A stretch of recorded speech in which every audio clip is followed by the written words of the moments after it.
ผักกัดซอมนี่มันสิบ่งามโพดบ่เนาะมื้อนี้เรามาเบิ่งผักกัดน่านผักหลังบ้านนะที่เราได้ข้าพเจ้าได้ปลูกไว้หลายอาทิตย์แล้วเนาะผักกัดซอมนี่เริ่มใหญ่แล้ว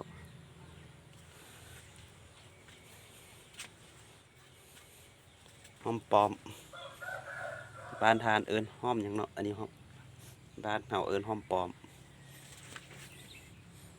สลัดหากกระบงไว้แห้ง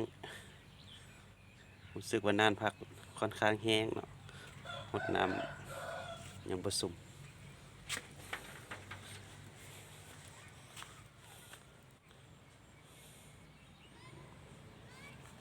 เกษตรหลังบ้านเนาะพอได้อยู่ได้กิน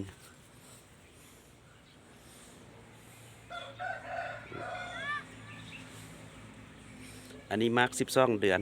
มักปีเนาะ